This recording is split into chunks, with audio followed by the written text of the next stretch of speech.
My friends, let us begin this hour together by looking honestly and quietly at a question that lives in the heart of nearly every spiritual seeker. Why is it that after years of praying, years of meditating, years of doing everything we believe to be right and holy, we still find ourselves longing for a breakthrough?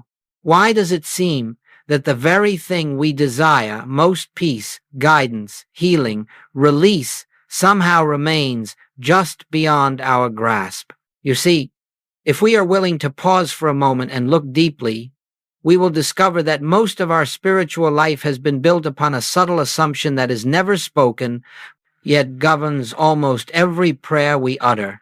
It is the assumption that we are here, in need, in lack, and that somewhere else, far off, above us, beyond us, is a God who must be persuaded to answer, who must be called to act, who must be moved to provide. And so we ask, we plead, we affirm, we declare, all with the hope that, perhaps this time, the heavens will open. But I must tell you gently that the harder we try, the more we strain, the more desperate we become, the farther we seem to drift from the very presence we seek. For spiritual answers do not come to the mind that is busy seeking them. Spiritual fulfillment does not enter a consciousness filled with anxious asking. The grace of God does not flow into a heart that is trying to wring blessing out of the infinite. And so we come to this paradox. All our striving, all our spiritual effort, all our attempts to reach God may very well be the very barrier that keeps us from realizing God. I am not speaking theory.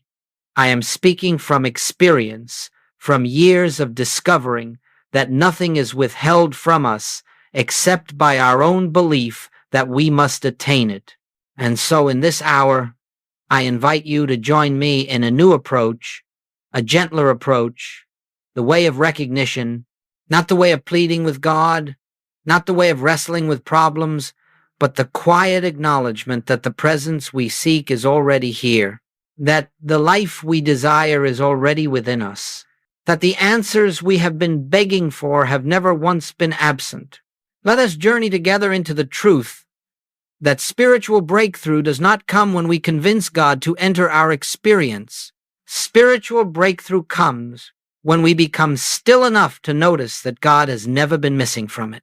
In this stillness, in this recognition, we begin to perceive that every good we have ever sought is already present, already functioning, already complete. And so we begin now, as we continue on this path together, let us come face to face with the root of nearly all spiritual frustration. It is not the lack of God's presence, nor the absence of answers, nor some divine delay in responding to our needs.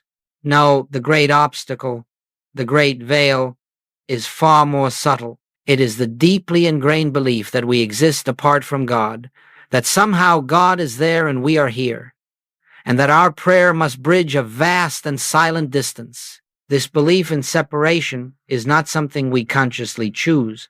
It is absorbed from the world around us, inherited from centuries of human thought, reinforced by fears, and upheld by the mind that sees itself as isolated, incomplete, and vulnerable.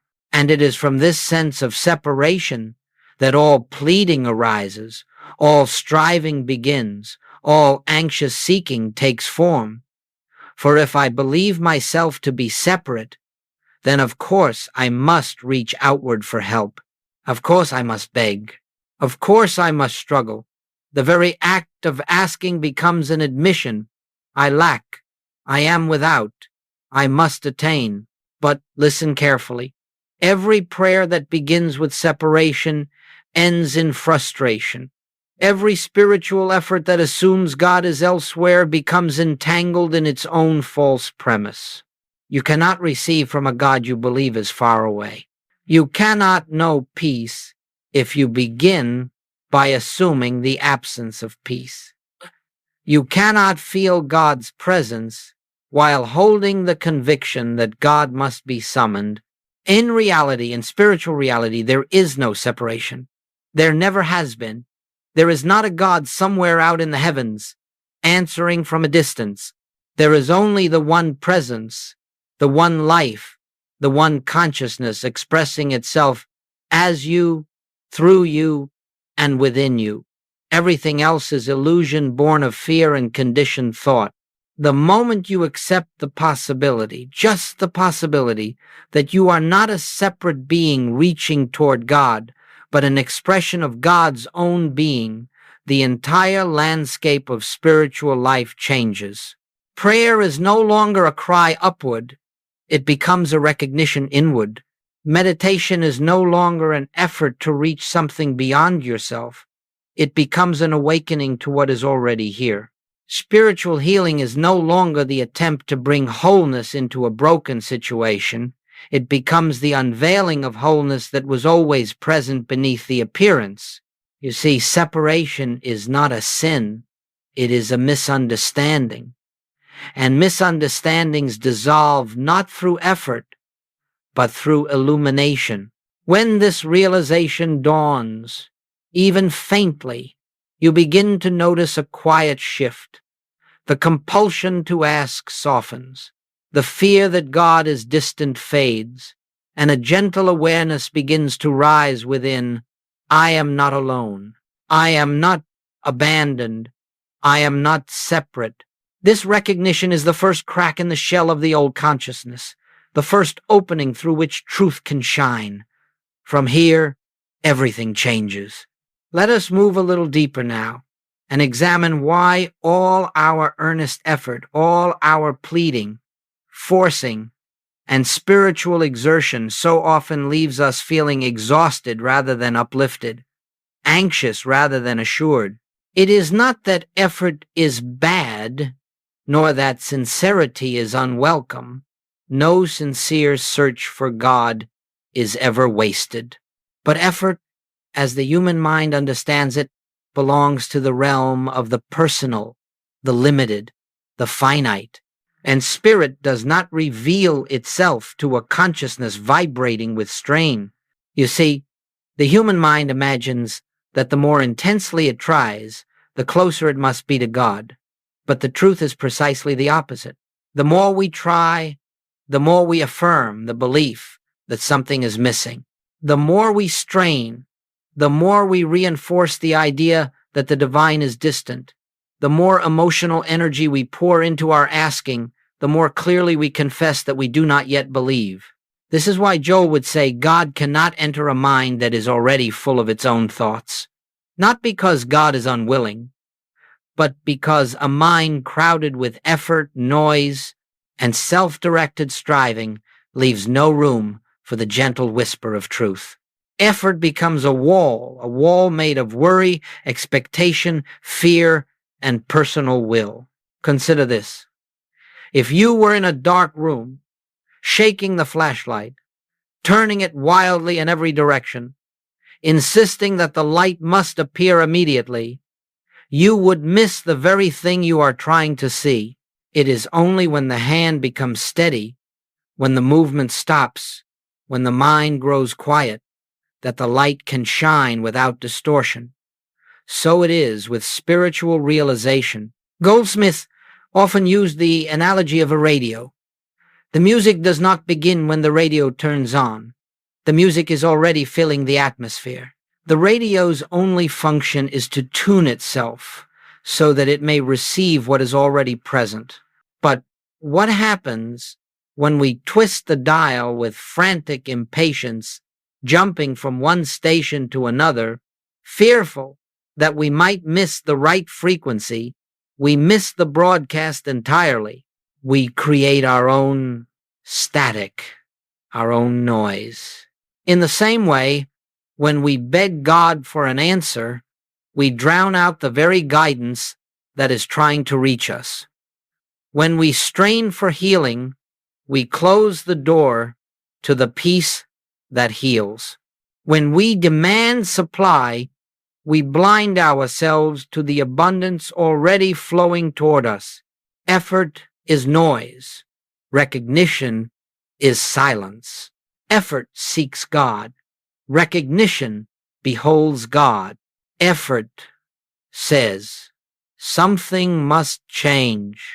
Recognition says, truth is already present. And so I say to you gently, there is nothing wrong with your desire for clarity, for healing, for direction, but begin to notice the inner movement behind your desire. Are you straining to make something happen? Are you trying to push God into action? Are you forcing your mind to produce spiritual results? If so, pause. Be still. Remember, you are not trying to get God to enter your life. You are learning to become aware of the presence that has never left. When the mind relaxes its effort, when the heart eases its demands, when the will surrenders its insistence in that holy quiet, the answer reveals itself, not through your striving, but through your stillness.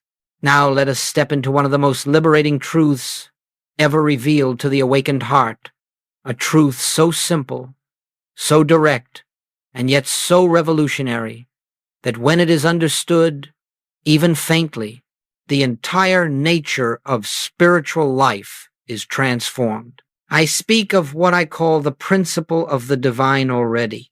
For centuries, human thought has imagined that God begins to act when we pray, that heaven awakens at the moment of our request, that spiritual power is released only when we call upon it. But listen closely, this is a human picture, born of human reasoning. It is not reality. In spiritual truth, God is not waiting to be summoned. God is not responding from afar. God is not activated by our words or stirred into motion by our needs. God is already fully present, fully active, fully complete, not partially, not sometimes, not when conditions improve, but eternally, unchangingly, wholly present in every moment. The problem is not that God withholds. The problem is that we do not recognize. Imagine for a moment a room filled with sunlight. The light is radiant, warm, abundant, filling every corner, illuminating everything it touches. Now imagine pulling heavy curtains across the window. The sunlight does not stop shining. The sun does not withdraw its rays. The room appears dark only because something within the room is blocking our awareness of the light. In the same way, the divine does not come and go. It does not increase with our prayers or diminish with our silence. It is our consciousness, our inner curtains of fear, effort, expectation, and separation that hide the ever-present radiance of spirit. This is why Scripture declares, before they call, I will answer, not after they cry out long enough, not when the prayer is strong enough, but before the question, before the need, before the thought. The activity of God is not triggered by human effort. It is recognized by spiritual awareness. This is the divine already. The healing you seek, already present in the wholeness of spirit. The supply you long for, already flowing in the infinite provision of consciousness. The guidance you pray for, already whispering in the stillness of your inner being. The peace you crave, already established at the center of your soul. You are not bringing God into a situation. You are awakening to the God that is already there. And so when we say, God help me, we reveal a misunderstanding, for God is already the life within us, the love surrounding us, the wisdom directing us. The plea arises only from the mind that does not yet see.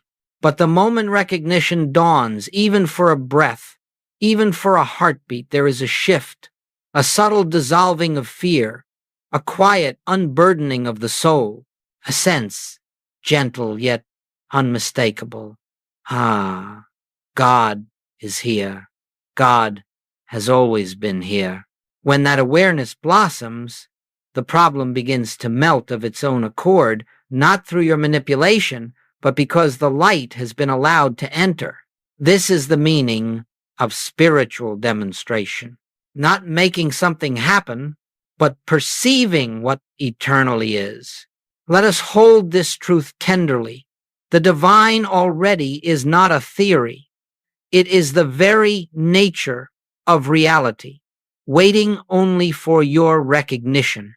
And now, having seen that all spiritual good is already present, let us move gently into the heart of true practice, the art of stillness. Not the stillness that the world imagines, not a forced quieting of the mind, not an attempt to silence every thought, but the stillness that arises through recognition, through remembrance, through the simple awareness that God is here. You see, my friends, the purpose of spiritual practice is not to reach God, nor to attract God, nor to convince God of our sincerity. The purpose of spiritual practice is to remove from our own consciousness whatever obscures our awareness of the presence that is already active within us. Therefore, we do not approach stillness as a discipline or a technique. We approach it as an opening, a yielding, a resting. True stillness begins the moment we stop trying to make something happen. As long as we are attempting to force inner peace, we are still operating from the belief that peace is absent. As long as we are trying to bring healing into the body, we are still holding the conviction that wholeness is missing. As long as we are manipulating thought to attract supply, we are affirming lack. No, stillness is not effort. Stillness is consent. Stillness is agreement with reality. Stillness is the soul whispering, yes, God is here. This is why I have often spoken of resting in the word, not repeating it as a mental formula, not using it to push away thoughts, but dwelling in it as one dwells in sunlight. To rest in the word is to allow a spiritual truth to saturate consciousness until it becomes more real to us than the appearance that confronts us. We take a truth such as, I and the Father are one, or where I am, God is. Or, Spirit is the life of my being, and we do not use these truths as tools for achieving a result. We simply sit with them. We let them be present in our awareness. We hold them lightly, reverently, quietly, not trying to believe them, not trying to convince ourselves, but simply allowing their meaning to unfold. In this resting, thought slows of its own accord, not because we forced it to, but because the mind begins to yield to the deeper rhythm of spirit. The anxious impulse to fix, to control, to improve softens. In that softening, a space opens. And into that space, the presence flows not from somewhere outside, but from within your own being. You do not feel a dramatic change. You feel a subtle shift, a gentle peace, a quiet recognition that something greater than thought has taken the helm. This is stillness, not emptiness, but fullness, not silence, but awareness, not passivity, but receptivity. And from this stillness, guidance reveals itself without effort, healing unfolds without struggle, supply appears without strain, relationships harmonize without manipulation, not because we made these things happen, but because we became receptive to the harmony that was already present. So let us remember, you cannot enter stillness through effort, for effort belongs to the personal sense of self. You enter stillness through recognition, through surrender, through the quiet willingness to rest in the truth of your oneness with God. Let us now allow these principles to take form in the realm where most of us feel the strain of daily living. For truth, my friends, is not abstract. It is not reserved for sacred spaces or spiritual retreats. Truth is practical. Truth is alive. Truth is the very substance of our experience when we allow it to reveal itself. And so let us look at how recognition, not effort, not pleading, not mental manipulation, quietly transforms life. I speak first of the individual burdened by financial fear. You know this fear well, the whisper that says, "There is not enough. I must secure my future. I must strive harder. I must make something happen." And so the mind races, anxiously searching for opportunities, calculating, worrying, anticipating loss. In this turmoil, there is no room for the still voice of guidance. The mind, in its panic, becomes blind to the very supply that is already unfolding. But when this individual begins, even for a moment, to rest in the truth that supply is not external, that supply is the activity of spirit, the expression of infinite consciousness, something changes. They are no longer fixated on the problem. They are no longer trying to force a solution. Instead, they sit quietly and acknowledge, God is the abundance of my being. All that is necessary is already present within the one life expressing as me. And in that awareness, the mind ceases to choke the flow. Opportunities that were previously invisible become clear. Ideas rise naturally. A direction appears. It is not that supply suddenly arrives. It is that the individual becomes aware of what was there all along. Consider another who struggles with physical discomfort or illness. Out of fear, this person battles the condition, resists it, tries to force healing, or uses spiritual practice as a weapon against pain. But healing does not respond to force. Healing does not yield to mental pressure. Healing is the natural activity of the divine wholeness that underlies all appearance. And so when the sufferer becomes still not denying the condition, but refusing to be intimidated by it and rests in the awareness, spirit is the life of my body, spirit is the wholeness of my being, a transformation begins. The fear that intensifies the condition loosens its grip, peace enters, and in that peace, the healing process which had always been present begins to reveal itself. Another struggles with relationships, longing for love, peace, harmony, connection. They effort, they analyze, they attempt to change themselves or others, or they cling to rituals of affirmation to attract companionship or healing. Yet all the while they are affirming their own incompleteness. But when stillness dawns, and they recognize I am already whole, I am already complete in God, I do not need to get love, I am the expression of love itself, something subtle shifts. They stop seeking from emptiness. They begin meeting others from fullness. They stop grasping and start allowing. And in that transformation of consciousness, relationships naturally harmonize, not because people have changed, but because the individual's perception has. In each of these examples, notice what is common. The outer condition did not change first. The individual did not use spiritual truth to force an outcome. Instead, they rested in awareness, and the outer situation reorganized itself around that recognition. And so I remind you, spiritual practice is not the attempt to fix appearance. It is the unveiling of reality. When you recognize the divine already, the appearance yields. When you rest in truth, the illusion dissolves. When you stop demanding, you begin receiving. For the world changes only when consciousness changes. And consciousness changes in the moment you recognize that God is already present, already functioning, already complete as the very essence of your being. Now, as we walk deeper into this sacred journey, it becomes important gently, honestly, to recognize the obstacles that naturally arise as consciousness shifts from effort to receptivity, from separation to oneness, from asking to recognizing. These obstacles are not signs of failure. They are not punishments, nor are they signs that truth is not working.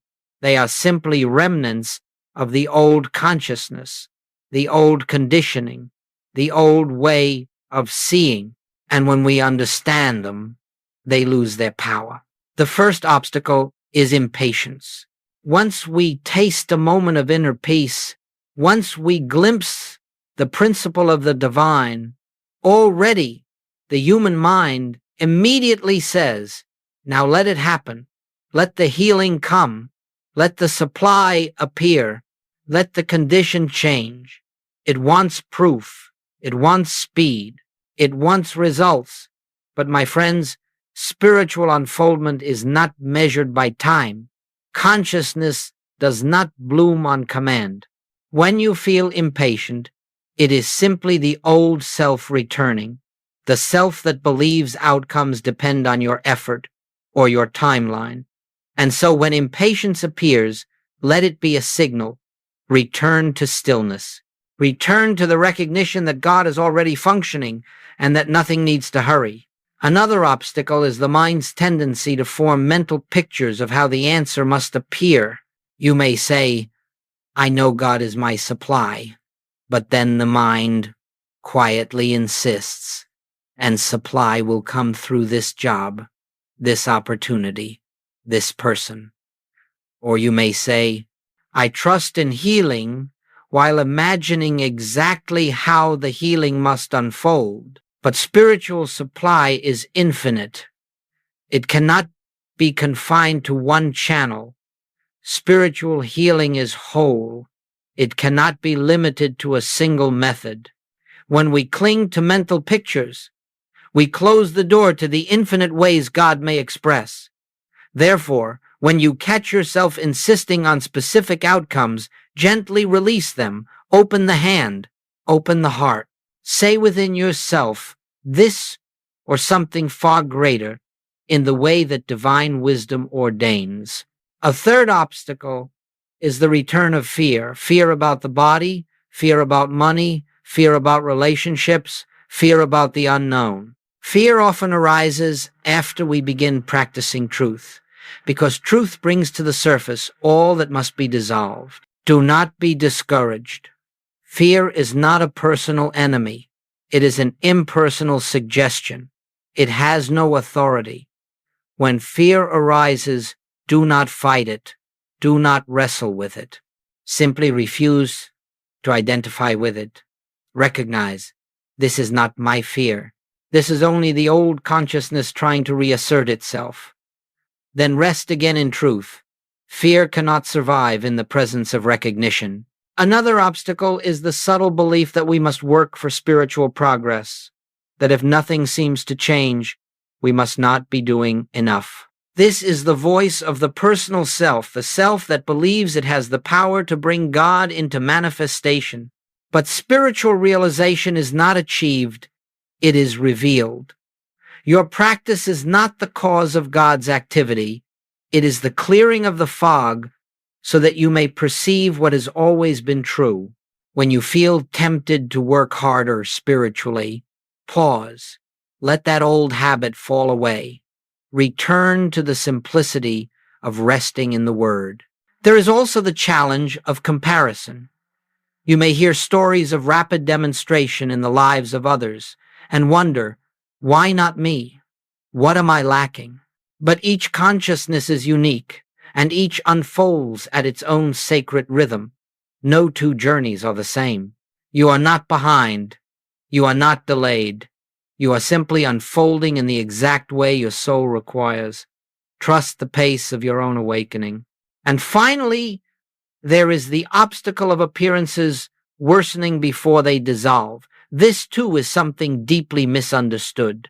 Often, when truth begins to work in consciousness, the outer picture seems to intensify. Problems may appear larger, symptoms may seem stronger, finances may appear tighter, but this is not regression. It is the breaking up of the old form. It is the dissolving of the illusion. The appearance rises only to be released. The caterpillar dissolves before the butterfly emerges. Do not judge by appearances. Do not fear the temporary turbulence. Stand still, rest, recognize. Every obstacle is an invitation. Every challenge is a doorway. Every resistance is the old self releasing its hold. And through it all, the presence remains unchanged, unwavering, already here.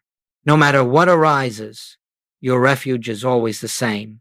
Stillness, recognition, and the quiet knowing that God is already functioning at the center of your being. Let us now turn to the great transformation, the shift from asking God for something to living from the awareness that God is already the substance, the intelligence, and the activity of your being. This shift is subtle. It does not announce itself with fireworks or spiritual drama. It comes quietly, gently, almost imperceptibly, and yet, once it dawns in consciousness, it changes the entire way you move through life. For as long as we ask God for things, for healing, for supply, for direction, for protection, we are still thinking of God as something outside ourselves. We are still approaching the infinite as though it was separate from the life we are living. And in that very act, we place ourselves back in the realm of lack, of need, of striving. We become beggars at the gate of our own kingdom. But the moment we begin to recognize, even faintly, that all spiritual good is already present, that the kingdom is within us, that the presence is our own life, a new posture emerges. Asking becomes unnecessary, not because we no longer desire good, but because we perceive that good is the very nature of our being. Prayer becomes listening rather than pleading. Meditation becomes communion rather than effort. Life becomes a flowing expression of grace rather than a struggle to attain. You will notice this shift first in the small things, where once you would anxiously ask, "What should I do? What decision should I make?" You will now pause, become still, and simply rest in the awareness that divine intelligence is already functioning through you. And in that resting, a direction will unfold, not with the force of a command, but with the naturalness of an inner nudge, a gentle leaning, a quiet knowing that says, "This is the way." You will notice it when challenges arise, where once you would cry out, "God, fix this, remove this, heal this," you will now remember God is already here. Wholeness is already the truth. You will sit in stillness, not to change the circumstance, but to recognize the presence within it. And as that recognition deepens, the outer appearance will shift, not because you demanded change, but because the false sense of separation has dissolved. You will notice it in your relationships, where once you may have sought love or validation from others, you will begin to feel the fullness of love within you, expressing as you. And from that fullness, you approach others, not to receive, but to give, not out of need, but out of abundance. And in that giving, harmony appears effortlessly. You will notice it in your sense of purpose, where once life felt like a series of decisions you must make, battles you must fight, steps you must take. Now you begin to feel carried. You begin to feel that life is living you, that something greater is moving through you, that you are being guided, led, and supported in ways the human mind could never fabricate. This is what it means to live by grace. Grace is not a reward. Grace is not a special intervention. Grace is the natural activity of God realized in consciousness. When you are no longer trying to make things happen, when you are no longer begging the infinite to intervene, you step into a new rhythm, the rhythm of trust, the rhythm of awareness. You begin to act not from anxiety, but from inspiration. You begin to speak not from fear, but from clarity. You begin to move not from personal will, but from divine impulse. And life, my friends, begins to unfold with an ease, a harmony, a quiet beauty that the striving mind could never achieve. You discover that the answers were never far away. They were simply waiting for your recognition. You discover that God was never silent. You were simply too noisy inwardly to hear. You discover that healing was never withheld. It was simply overshadowed by fear. You discover that supply was never limited. It was simply unseen through the lens of lack. This is the shift. This is the spiritual awakening. This is the moment when you cease being the seeker and become the beholder, the witness to the divine activity already present in your life. And from this awareness, life becomes not something you struggle to manage, but something you gracefully receive, moment by moment, breath by breath, revelation by revelation. And now, my friends, as we bring this period of contemplation to its close, let us gather the threads of truth that have been laid before us, and return once more to the quiet center of our being. For all that we have spoken of, the end of striving, the dissolving of separation, the recognition of the divine, already the practice of stillness, the emergence of grace, all of it points to one simple, eternal reality: God is here. God has always been here. And nothing is required but our awareness of this fact. You began this journey perhaps with a sense of longing for answers, for change, for relief, for breakthrough. And that longing was sincere. It was the soul's own impulse urging you toward higher understanding. But now you know that the fulfillment of longing does not come through greater intensity of effort. It comes through the quiet recognition that what you long for is already within you, whispering, waiting, ever present. If there is one truth to carry with you, let it be this: you do not need to persuade God. You do not need to convince God. You do not need to awaken God. You need only become aware of God. This awareness is your refuge. It is your strength. It is your peace, and it is available to you in any moment you choose to become still.